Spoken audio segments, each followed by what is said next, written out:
সাহাবা ইকরাম রিদওয়ানুল্লাহি তাআলা আজমাইন তারা বলতেন, ইজলিস বিনা নুমিনু সাহাতান, আসো একটু বসো, একটু ঈমান নিয়ে কথা বলি।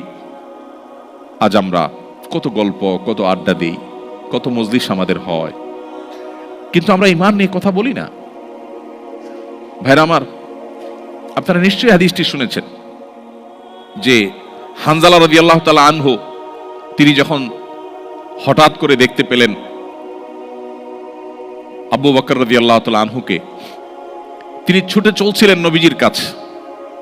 তাকে দেখে থামালেন, ভাই হানজালা, তুমি এরকম ব্যাকুল হয়ে পাগল পরা হয়ে কোথায় ছুটছো, কি হয়েছে এমন?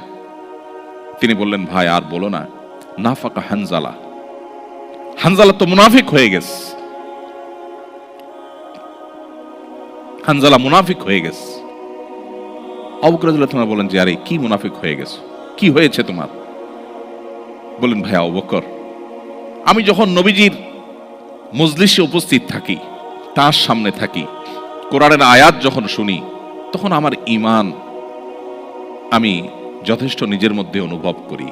আল্লাহর প্রতি বিশ্বাস অটল থাকে, অবিচল থাকে। কিন্তু যখনই আমি আমার কাজে কর্মে চলে যাই, কর্মস্থলে চলে যাই, এই যে মাল্টিকালচারাল সোসাইটিতে যখন চলে যাই, বা এমন কোন পরিবেশে চলে যাই যে পরিবেশে আমার ঈমানের কথা খুব বেশি বলা হয় না, তখন আমি নিজের মধ্যে পরিবর্তন অনুভব করি। এই যে পরিবর্তন অনুভব করি, এই জন্য আমার মনে হলো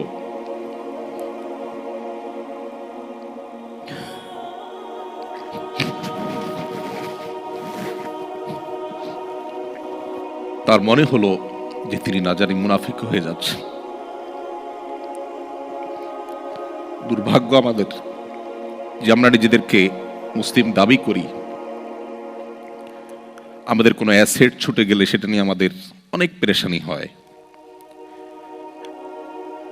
দেশে হয়তো আমার কোনো অ্যাসেট আছে, সেটা কেউ দখল করে ফেলছে, এটা নিয়ে আমাদের অনেক পেরেশানি হয়, হওয়াটা স্বাভাবিক।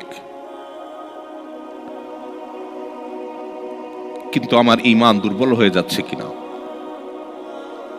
আমি কুফরের কাছাকাছি চলে যাচ্ছে কিনা,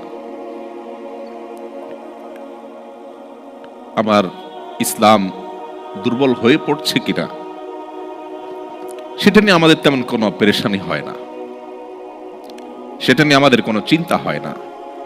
মুহাম্মদ সাল্লাল্লাহু আলাইহি সাল্লাম যখন উপস্থিত ছিলেন, মদিনার ইসলামী রাষ্ট্র, সমাজ, সোসাইটি যখন ছিল,